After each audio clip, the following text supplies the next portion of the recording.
Okay. So good morning students. I welcome you all to this last session of this engineering mathematics before the commencement of GATE 2021.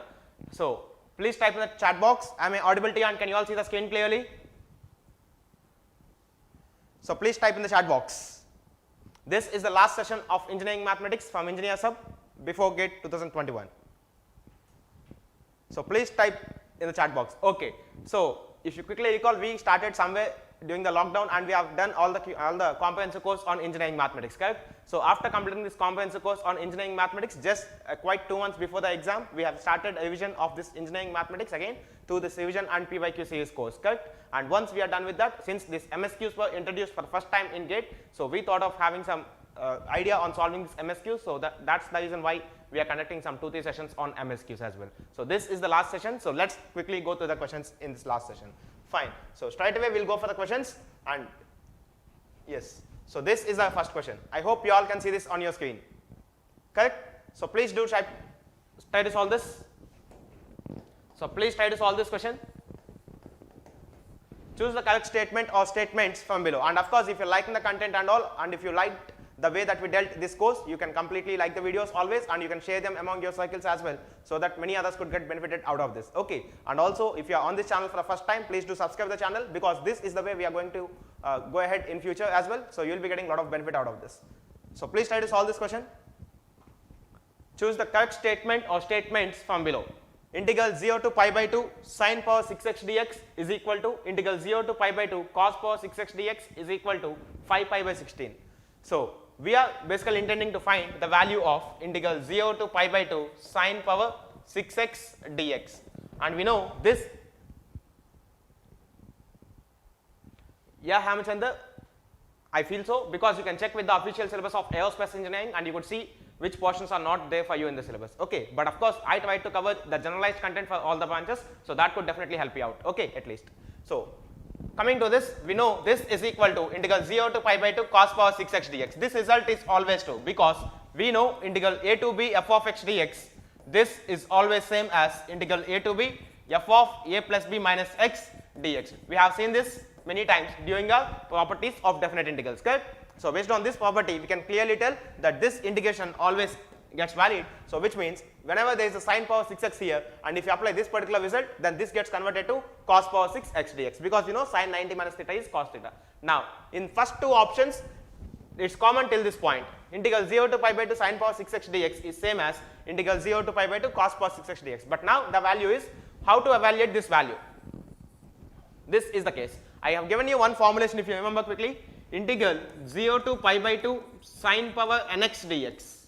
Did I give you some formulation for this? Yes or no? During our definite integrals course, during the topic of definite integrals, we have gone through this particular integration, and I have given you some short way to write the answer for this, correct? So if you quickly recollect, this result is n minus 1 into n minus 2 into n minus 3 and so on. This may go to 2 by 3 or maybe 1 by 2, depending upon this n being an even number or an odd number. And finally we have a k, and what's the value of this k? This k value is 1 whenever this n is even, and this k value is pi by 2 whenever this n is even, and this k value is 1 whenever n is odd. We know this much, correct? So if you know this much, then definitely here n is equal to 6, so this is even, so definitely this k is equal to pi by 2. So if you apply this, result here, integral 0 to pi by 2 sin power 6x dx, this is equal to, look, 6 into 5 into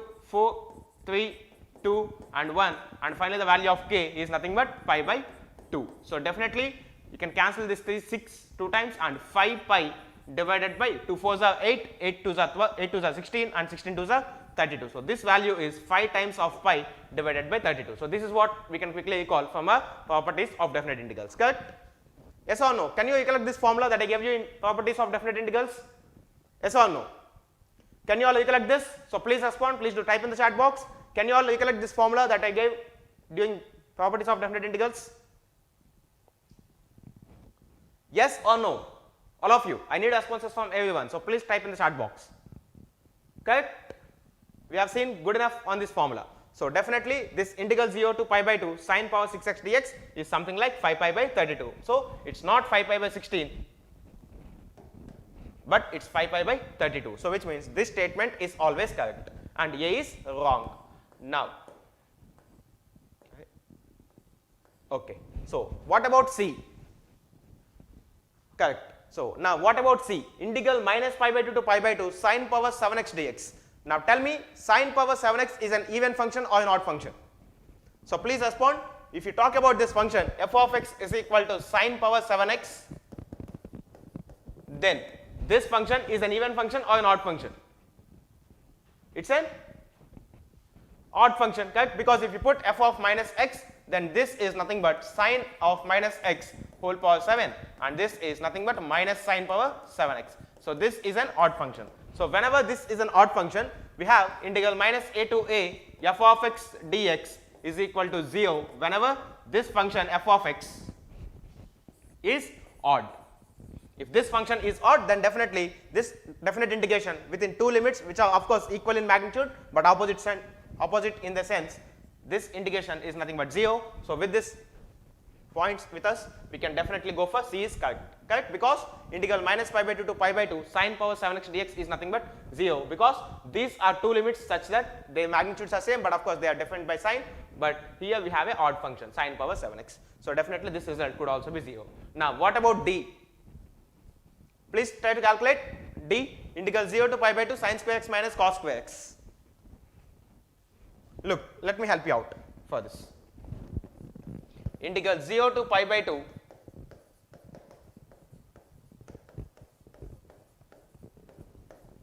sine square x minus cos square x dx. So this is equal to integral 0 to pi by 2. Can we write this as minus cos 2x dx, because cos 2x is nothing but cos square x minus sin square x. So if cos 2x is cos square x minus sin square x, then definitely this sin square x minus cos square x, if you take a minus common out of this, then we could write this as minus cos 2x. Now if you take this minus out, the integration of cos 2x is nothing but sin 2x divided by 2 within the limits 0 to pi by 2, and this integration is nothing but minus 1 by 2 times sin 2 pi by 2, which is sin pi 0 minus sin 0 is also 0. So this total value is 0, and which means this integration is always correct. So B, C, D are the correct options in this case. Okay. B, C, D are the correct options out of these 4 options. Okay. So shall we go for the next question? Did you all understand?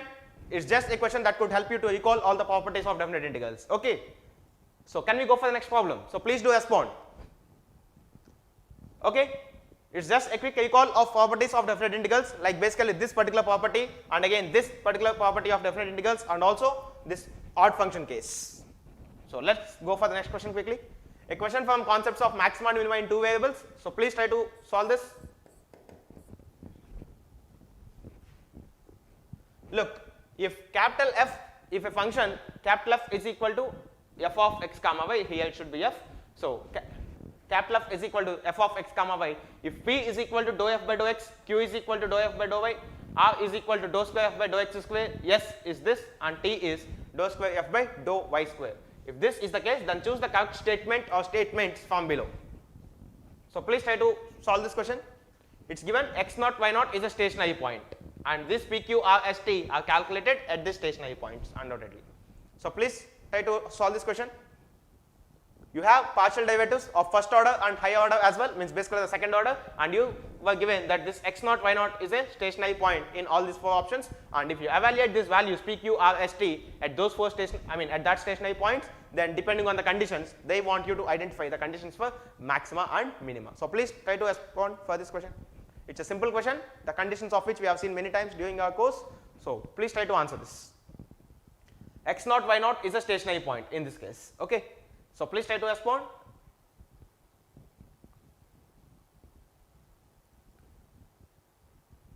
Only C, B,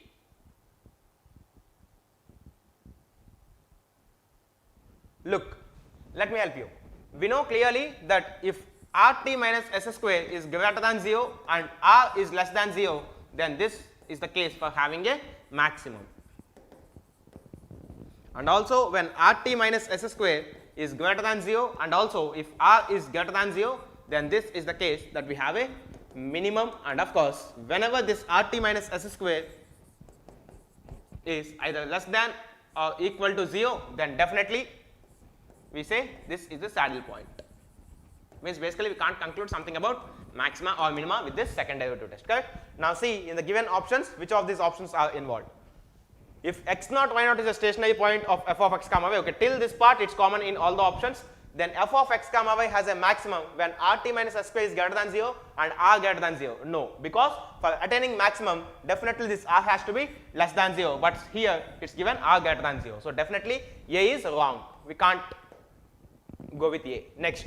Similarly, when x naught, y naught is a stationary point, it has maximum when rt minus s square is greater than 0, yes, correct, and r less than 0, yes. So definitely whenever you need to have a maximum, this rt minus s square is greater than 0 and r should be less than 0. So B is correct, yes, undoubtedly. Next, coming to C, if x naught, y naught is a stationary point of f of x comma y, then this has a maximum if rt minus s square is less than 0 and r greater than 0. No, this is wrong, because whenever you get this rt minus s square less than 0, that means you say your second derivative test got failed and you can't conclude anything on this option. So C is also wrong. Again, coming for D, then f of x comma y has a maximum if rt minus s square is greater than 0 and r is greater than 0. No, so this is wrong definitely. So only B can be the correct answer in this case. If there is minimum here, instead of maximum, if you could have minimum here, then definitely your D could also be a correct answer in this case. Okay. So as of now, for the given options, only B could be the correct answer. It's actually a minimum here. Let us change this to minimum and let us tick for D as well. Okay. Fine. So shall we go for the next question? So all of you, please do respond. Shall we go for the next question? Okay. So please respond. Shall we go for the next question? Okay. Fine.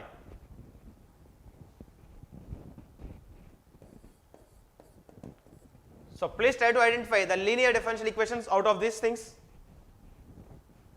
Which of the following differential equation is linear? So out of these given differential equations, you need to identify the set of equations which are linear. So please try to identify and tell me the answer. Your dy by dx plus 3x square y is equal to 6 times of sin x.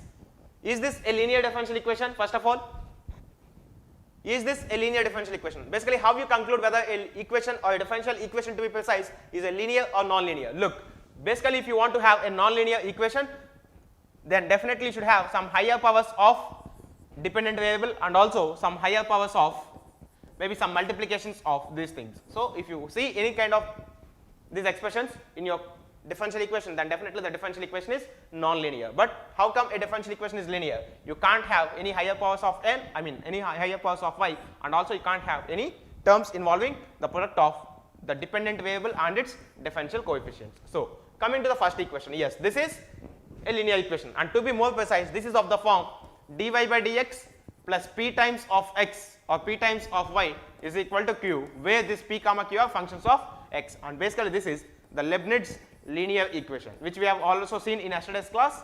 So this is Leibniz linear equation. So this is always a linear equation. Now coming to B, dy by dx plus 3x is equal to sin y. Is this a linear equation? So please respond. Dy by dx plus 3x is equal to sin y. Is this a linear equation? Yes or no? I need responses, so please type in the chat box. It's okay if you type wrong, we'll correct.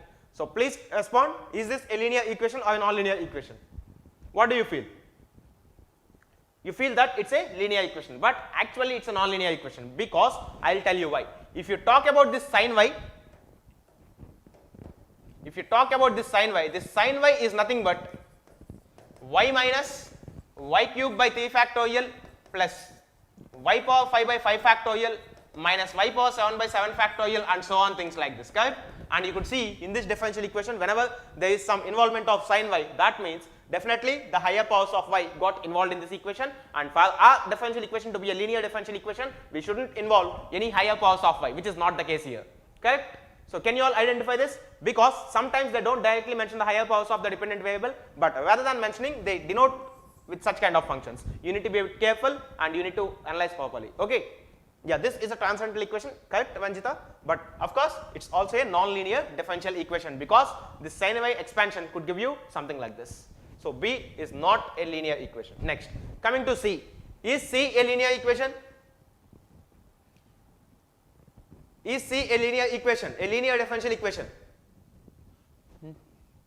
No, because you can see there is clearly the product of a dependent variable and its differential coefficient. Okay, so whenever you see a product of a differential coefficient and its dependent variable, then definitely it's not a linear equation. So definitely because of this y into dy by dx present here, this is also non-linear.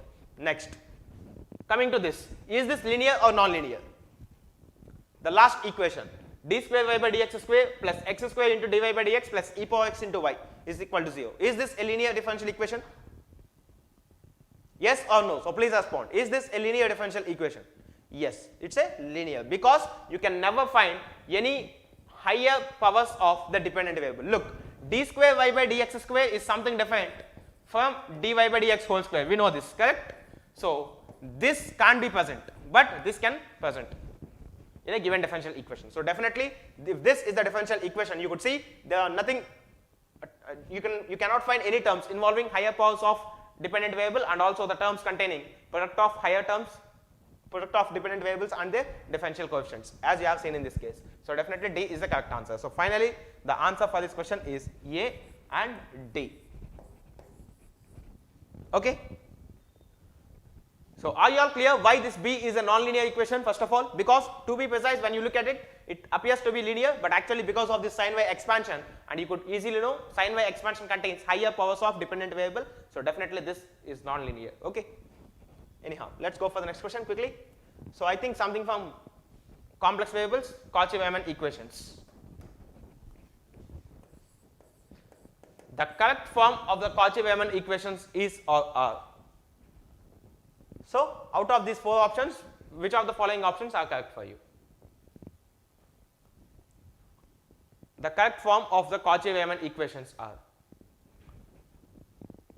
So you know, whenever you have this f of z is equal to u plus I times of v, the Cauchy-Riemann equations are to be satisfied definitely if this function f of z is analytic, correct? So let us assume this function f of z to be analytic, and if you try to identify what are the Cauchy-Riemann conditions, then definitely dou u by dou x is equal to dou v by dou y, and in comprehensive course I have shown this result derivation, but of course in the revision course I didn't derive this, I just recall the things. But dou v by dou x is also same as, or you may write dou u by dou y is same as minus dou v by dou x.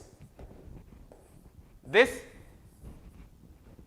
are the Cauchy-Riemann equations in Cartesian form, correct? But now if you go to polar form, then you could guess if f of z is equal to some function in terms of f of r into e power I theta, and if this function is analytic, then definitely dou u by dou r is equal to 1 by r times dou v by dou theta, and dou u by dou theta is equal to minus r times dou v by dou r.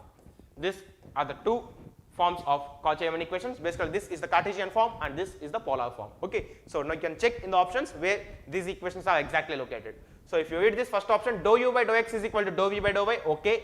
Dou u by dou y is equal to dou v by dou x. No, this is wrong, because dou u by dou y is minus times of dou v by dou x, but you could see only a plus sign here. Okay, so because of this plus sign, definitely this statement is wrong, and you can see that here. So C is definitely correct. Coming to B, dou u by dou r is equal to 1 by r times dou v by dou theta, okay, and dou u by dou theta is minus r times dou v by dou r, which you could easily see here, but this is wrong because of this minus sign here. Okay, I mean this minus sign, which is actually the correct option, is not present here. So definitely because of lack of this minus sign, this D is a wrong answer, and B comma C are correct answers for this. Okay, yes, B and C, Jitendra, correct. So please try to respond. Okay, it doesn't matter whether you tell it correct or wrong, but of course if some of you are on this channel for the first time, and if you are at the beginning stage of your undergraduation, then please, I strongly recommend this video is not for you. Okay, this video is like a last go before this GATE 2021 for all the 2021 aspirants. But if you really want to have some good knowledge on mathematics, there is a link available in the description of this video, the link for the comprehensive course on engineering mathematics, so you can start your preparation from the comprehensive course. Okay, and once if you are done with the comprehensive course, then again there is one more link in the description which is for the PYQ series, so you could definitely go for the PYQ series once only after you complete the comprehensive course. Okay, so this channel always provides a good content that's of much use to you. So shall we go for the next question? I hope this is nothing big, it's just a recall of our knowledge on complex numbers. Okay, so shall we go for the next question? Shall we go for the next question? Okay, so please try to solve this. And the best thing about this channel, we are trying to give it for free, so definitely I hope the content is good, and that's why we have got something like more than 4 lakh plus views in our analytics for this channel in the last 5-6 months. So definitely I think people are trusting this channel, and definitely it could help them a lot in their exams. So please try to respond for this question.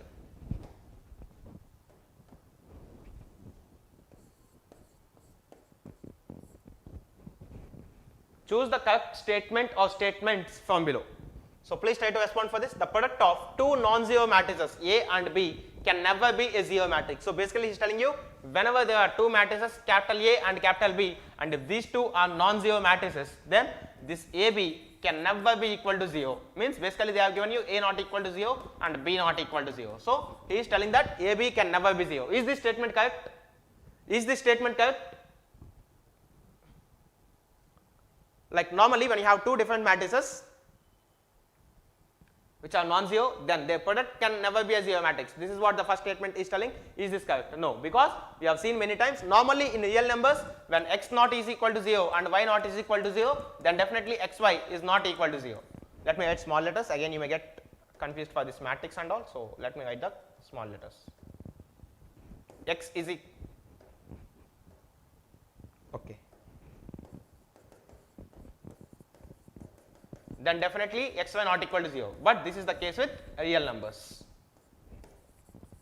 But whereas in matrices, I have told you many times, let us suppose if you have some matrix like -1 0 0 and some other matrix like 0 0 0 1, something like this, then definitely these two are non-zero matrices, but still if you multiply these two matrices you will get a zero matrix, even though if these two matrices are non-zero matrices. So this something like this can happen in matrices. So definitely you can't write this word can never be. So because of this phrase, this statement is wrong, because we have seen the case it can be a zero matrix, and it's given it can be a zero matrix in this case. So B is definitely correct. So the multiplicative inverse of an orthogonal matrix is its own transpose. So what they are asking you for, basically whenever you are having an orthogonal matrix, and what's the definition of orthogonal matrix? A times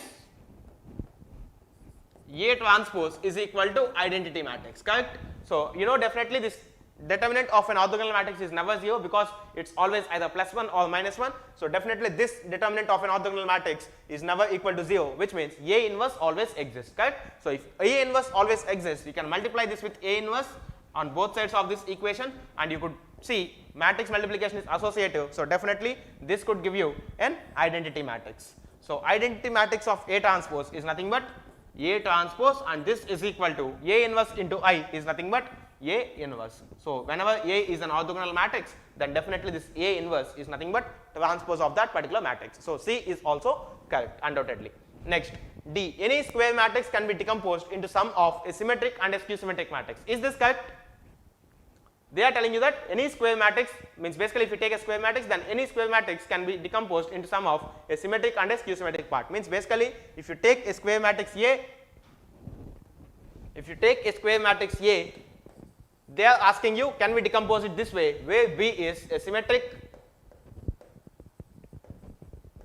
and C is skew symmetric. So if this is the case, yes, we can do this, because you can see, even I have shown you the result many times, even in yesterday's lecture, I guess. So we can always write this as half times A plus A transpose plus half times A minus A transpose, where this matrix A plus A transpose by 2 is this symmetric or skew symmetric? I just like to know from you. So please tell me, this half times of A plus A transpose, is this symmetric or skew symmetric? This matrix A plus A transpose is always symmetric, correct? We have seen this result quite good number of times. So this matrix, yes, correct.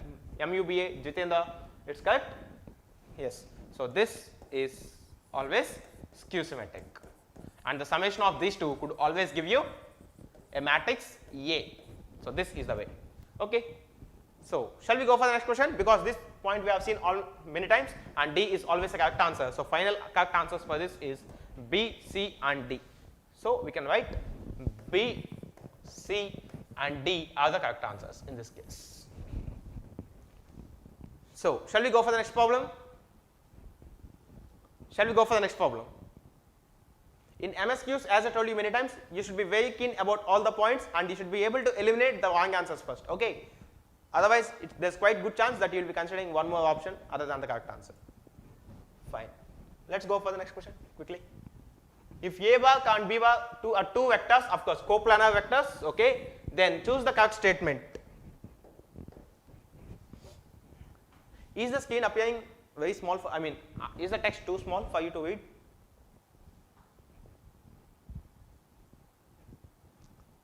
I think there is some font issue today, so definitely I think some of you might be facing this problem. No issue, you can read fine, okay, then it's very good. So please try to solve this. If A bar and B bar are two vectors, of course coplanar, then choose the correct statements. The area of the triangle with A bar comma B bar as adjacent sides is half times of modulus of A bar cos B bar. So is this correct? So please respond, is this statement correct? Means if A bar and B bar are two faces or two sides of a triangle, then means basically if you have some other side, something like this maybe, then what's the area of this triangle basically? It's nothing but half times magnitude of A bar cos B bar, because you know clearly whenever you have a triangle, I think it's not looking like a triangle. Yeah, so let us draw a proper triangle. So if this is some triangle ABC and if this is the angle theta between them, then this area is always equal to half times AB sin theta.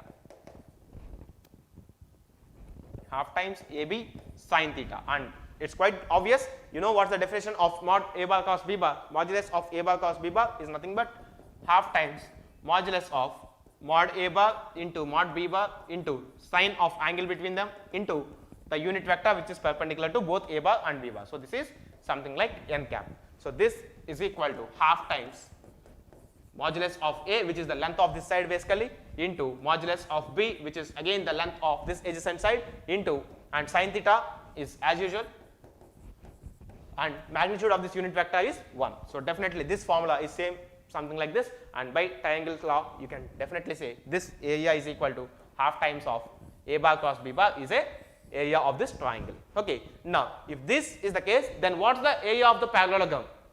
Look, whenever you're having a triangle A bar and B bar, and if you feel that this could be the triangle, and if the area of the triangle is half times modulus of A bar cos B bar, then parallelogram is nothing but a simple construction of this triangle. Correct? So this is the parallelogram, and this area both are congruent. So definitely these two triangles have same area, and area of the total parallelogram is nothing but 2 times of this particular area, and 2 times of this value is nothing but magnitude of A bar cos B bar. So this statement is also correct. So A, B both are correct as of now.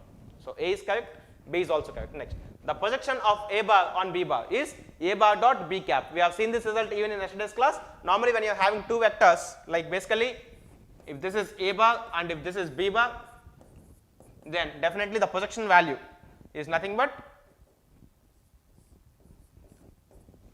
A bar dot B bar cap. Similarly, the projection of B bar on A bar is nothing but B bar dot A cap. So these two statements are also correct. So for this case, we have all A, B, C, D correct. So this is the case. Okay. Fine. So shall we go for the next problem? I hope there is nothing difficulty here, because I just wanted you to know this triangle of properties, okay, because this is one of the key points that I gave you during the course. So it's just like a recall of things. So can we go for the next question? Is that clear to all of you? Yes or no? So please respond. Shall we go for the next question? Okay. So please try to solve this.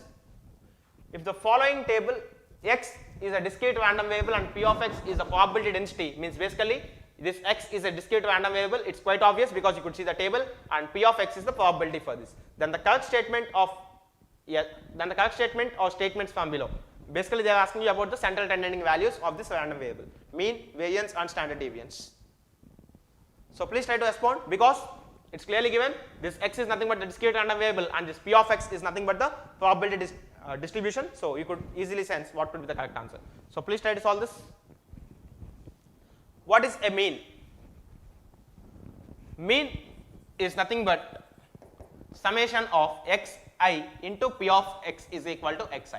So this value is nothing but 1 times of 0.3 plus 2 times of 0.6 plus 3 times of 0.1.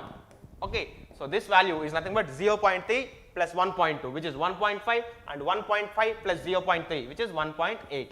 So the mean of this random variable is 1.8, which you could see in the first option. So this is correct. A is correct. Now coming to variance. What is variance?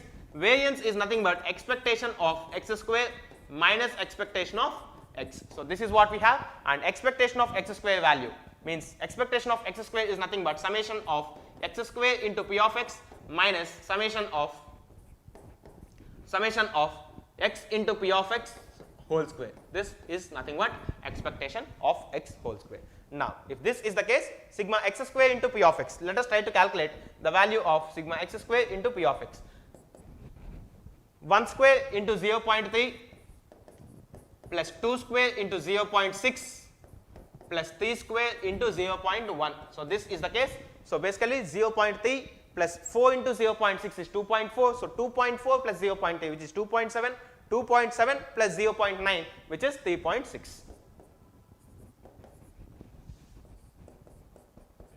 So this is 3.6 is the expectation of x square. So from this you need to subtract expectation of x whole square, and expectation of x is 1.8 and expectation of x whole square is something like 1.8 whole square, correct? So let us calculate this value.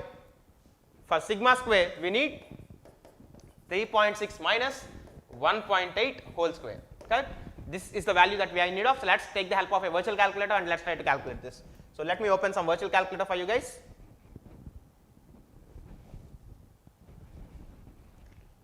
Let me open a virtual calculator for you and help you in calculations.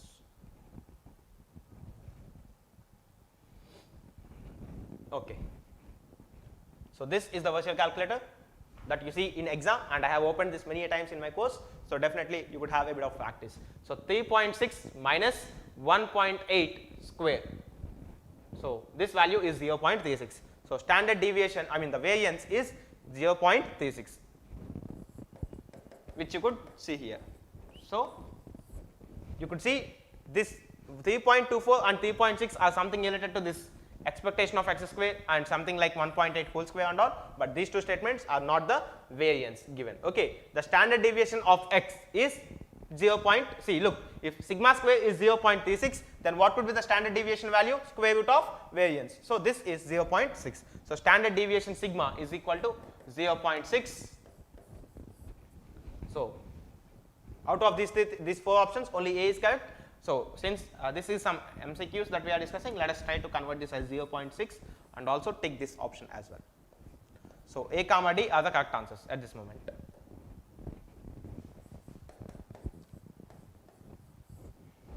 Okay, yes, A, D. Now if you change this to 0.6, correct. So shall we go for the next question? This is just a simple definitions of standard deviation, variance and basically mean. Okay, so let's go for the next question quickly. So please try to solve this. Identify the correct statement or statements from below. And this is a theoretical question. Look, I just wanted to give one thing to my students. Normally when you see numericals and all, you will be solving somehow, but sometimes it's difficult to solve theoretical questions. Okay, like for example, if A and B are symmetric, what is AB plus BA, what is AB minus BA, or basically where you don't deal with numbers but you deal with the concepts more importantly. Okay, and I think I have done good enough for my students in identifying the answers for theoretical questions, correct? Did you all, do you all find easy for answering the theoretical questions now as compared to before at least? Yes? How many of you felt a bit easy in solving these theoretical questions now nowadays? If you have correct, you have felt it. Ranjita, Jitendra and others. Okay. So because that's always needed for writing the GATE examination even in your core subject. So please try to develop such skills. Okay, means if you have strong idea on the concept, definitely rather than numericals, in numericals you will be having some formulas to work out and whatnot. but on this, answering this theoretical question, you should have strong solid background on all these things.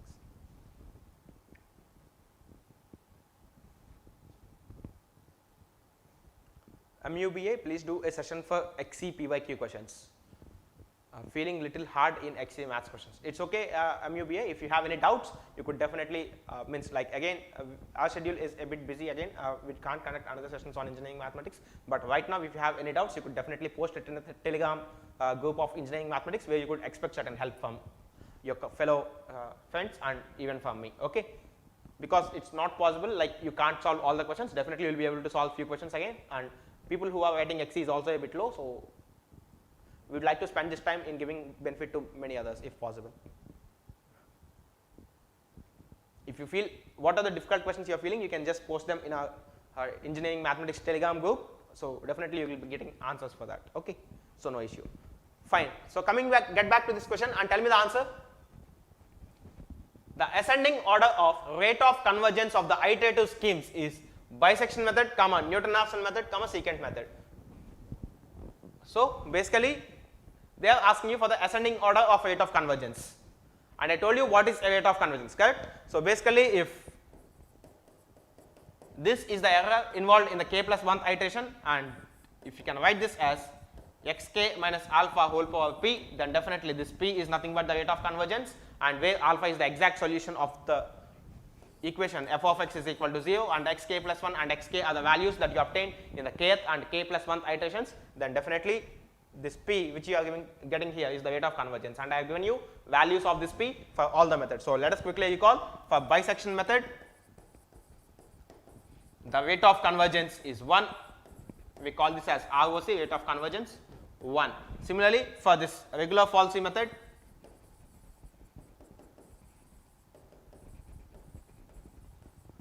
this rate of convergence is also 1, and for secant method, this rate of convergence is 2.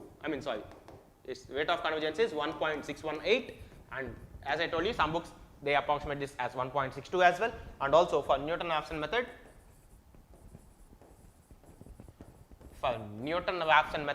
definitely it's 2, and you know it has a quadratic convergence, and that's the reason why we are very much inclined towards this Newton-Raphson method, because if your rate of convergence is high, that means your solution gets within lower number of iterations. So definitely you could get a better answer in less number of iterations using Newton-Raphson method. So that's why our main inclination is towards this Newton-Raphson method. So if you could see correctly from the options, they are asking you for the ascending order, and ascending order is always from low to high. So definitely for bisection method it's 1, and for Newton-Raphson method it's 2, and for secant method it's 1.618. So definitely this is wrong, but B is always correct because this is exactly in correct order, 1, 1.618, 2. So this is an ascending order exactly. So B is always correct. Next, coming to the integrations, the quadrature formulas for numerical integration. Basically, this trapezoidal rule, Simpson's 1/3 and Simpson's 3/8, which I have already mentioned. So if these are the methods, then they are asking you for the error involved in Simpson's rule is less than that in trapezoidal rule, and also the quadrature formulas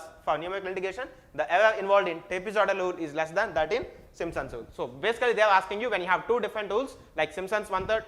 Normally, I told you if they don't mention anything, you can take by 1/3 by default. So if you take this Simpson's rule and if you also take this trapezoidal rule, then definitely you know error involved in trapezoidal rule is a bit more when compared to Simpson's rule, correct? Because in trapezoidal rule for the same subsize, the error is of order h cube, but of course in Simpson's rule this is of order h power 4, correct? So h is step size and generally it's less than 1. So definitely this order of h power 4 is least, and the error is less in Simpson's rule as compared to the trapezoidal rule. This statement we have seen many times during our course, even in comprehensive course and also in PYQCS course. So definitely this option like the error involved in trapezoidal rule is less than that in Simpson's rule is wrong, but of course this is correct. So B, C are the correct answers. Can you all recollect that in trapezoidal rule the error is something like b minus a h cube by 12 into something maximum of f dash of x, maximum of f double dash of x in a comma b and all these things, correct? Similarly, in Simpson's 1/3 rule, we have seen, let me write a bit neatly so even you can understand if you want to revise the things later. Fine. So into maximum of f double dash of x in a comma b. Okay. So anyhow this is depending on the function, but of course coming to the cases, b minus a into h cube by 12 is the case here. Similarly for Simpson's rule, this is of order h power 4. This is what I have mentioned. So clearly you can see here it's of order h cube and here it's of order h power 4, and when h is less than 1, definitely this order of h power 4 is less than order of h cube, which means the error involved in Simpson's is definitely less than error involved in trapezoidal. So C is a correct statement with respect to the situation. Okay. So can you all understand how this is C? Because I have clearly given you the formula for errors as well, so definitely this is the correct answer. Okay. So I hope you are able to identify that B and C are the correct answers in this case. Okay. So are you all able to identify this? Yes? So please type in the chat box. Are you all clear with this answer, like B comma C? Yes or no? Yes. Okay, fine. Good. Then let's go for the next question quickly. Okay. Jitendra, Vanjita and others. So please try to solve this. Something from Laplace transforms was involved.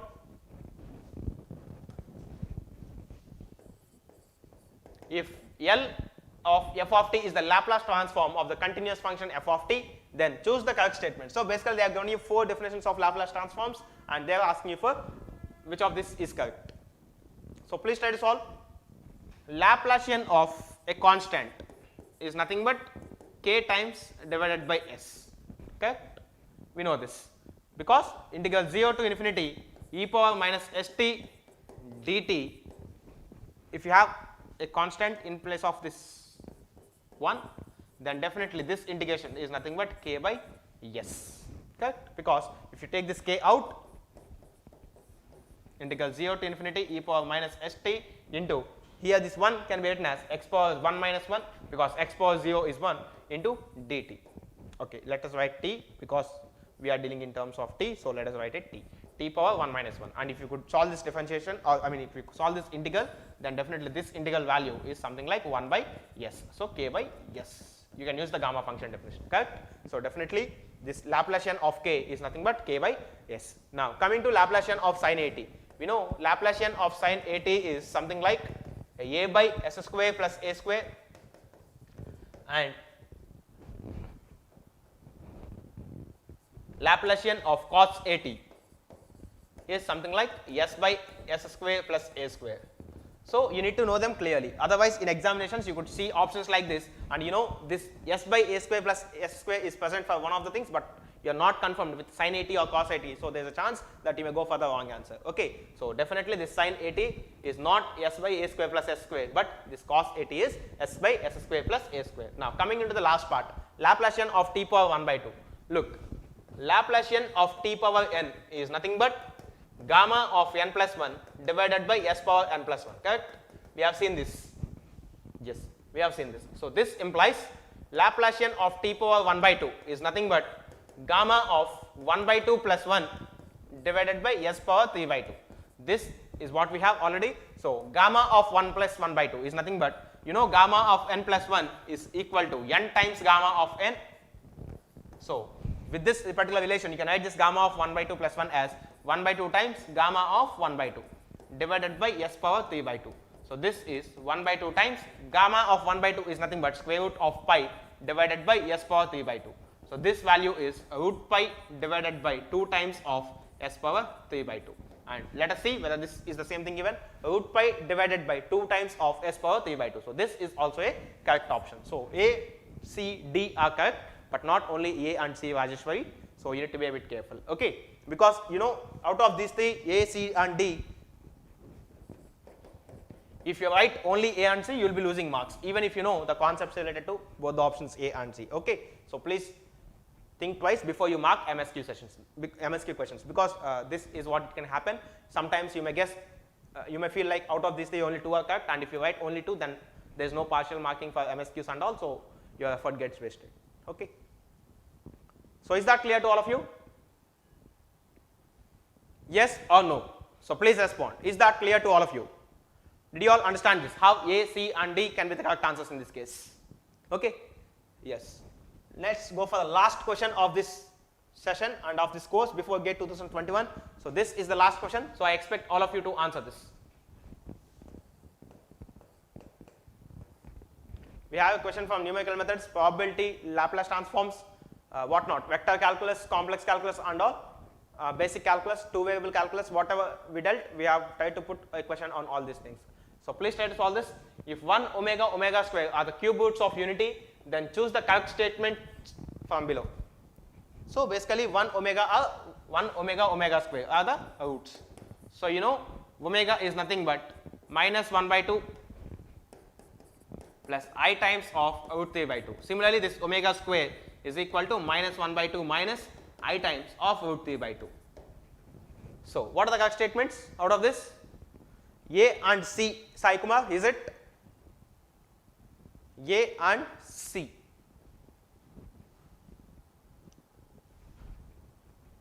Look, A, C, D, correct. D is also correct. It's not only A and C. See, Sai Kumar and Jitendra, both of you wrote only A and C, but actually D is also a correct answer. Let us see how. Okay, yeah, D, yes, D is correct. Let's see how.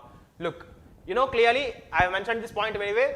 Sum of all these three, like 1 plus omega square. So if you do the summation, 1 plus minus 1 by 2 plus I times of root 3 by 2 plus minus 1 by 2 minus I times of root 3 by 2. So if you could do this summation, definitely this and this complex conjugate gets cancelled, and minus 1 by 2 plus minus 1 by 2 is minus 1, and 1 minus 1 could give you 0. So this statement is always correct, and I have also given you during the complex calculus comprehensive course and also in revision course, sum of cube roots of unity is always 0, and you could see clearly. Next, coming to the second point, the points 1 omega omega square form an isosceles triangle on the Argand plane. It's not firm, it's form. Okay, so please accept this small errors that occur.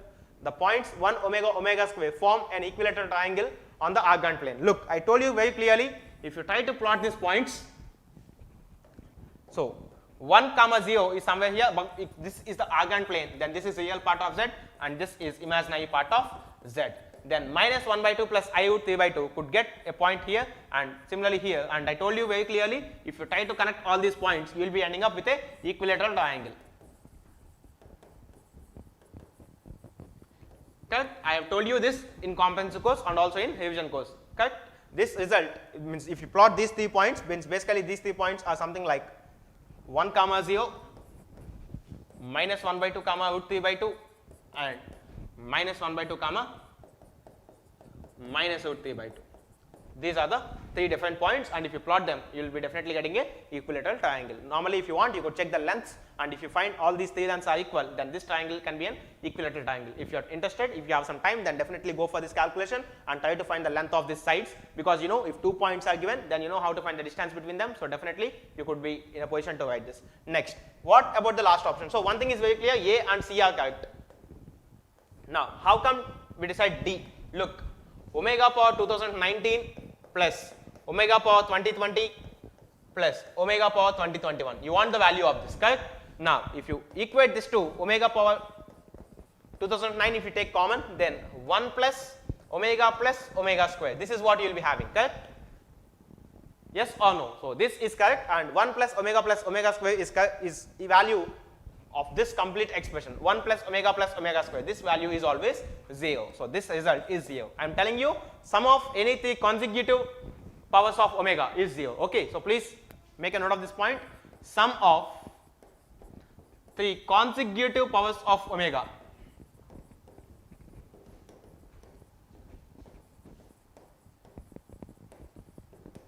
is always 0. Is always 0. Means like normally if you have something like omega power n plus omega power n plus 1 plus omega power n plus 2, this result is always 0. Okay, so please make a note of this. Okay, so are you all clear till this point? Yes? Okay, so this is how D is 0, and for this case, for this question, A, C, D are also correct. So the final answer in this case is something like A, C and D. Correct. So these are the 3 options, and if you feel that D is not a correct answer and if you don't mark D, then that's it, your question may go wrong. So please don't do such kind of things. Please pay a little more time for MSQs in exam, and please don't commit any mistakes. And you know, as mathematics comes for 13 marks, so definitely we wish, from the bottom of my heart, I hope that you will be getting all the 13 marks, because we have given enough data, the things that are common to all the branches, and also we have solved some 800 plus PYQ questions, I mean previous year questions in revision and PYQ series.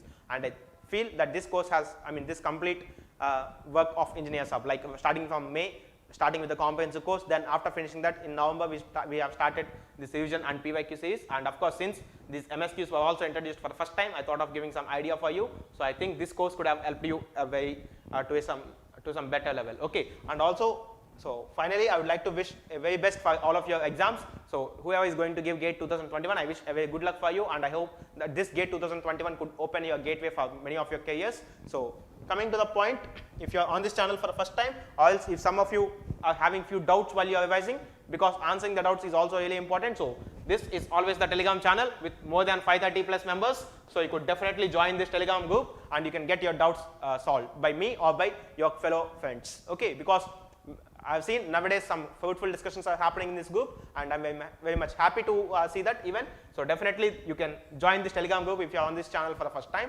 and you can scan this QR code with a mobile camera directly, and you can join. That could help you a bit. And next, coming to the contacts, definitely this is the Engineer Sub website, official website of Engineer Sub, where you could get to know of our work and all. And of course, these two codes that you are seeing to the right and left of me, the one to the right of me is exclusively for mechanical engineering students, where you can find some good content related to mechanical or subjects related to mechanical and civil in common. And also this is the channel that's related to all others excluding mechanical. Okay, so definitely you can find some useful content out of this group as well. But coming to mathematics and general aptitude, we'll be posting the same content on all these things. And these are the 2 official contacts of Engineer Sub, so you can dial up any one of these numbers for getting your doubts getting cleared. Doubts in the sense, not in the technical way, but of course in the administration way and or in batches way and all. But of course, if you have any technical doubts related to mathematics, you can definitely post something here, and also in using these 2 channels. And similarly, we are located in Visakhapatnam in Andhra Pradesh. So if you would like to visit us, we are most happy to see you in our office, and we would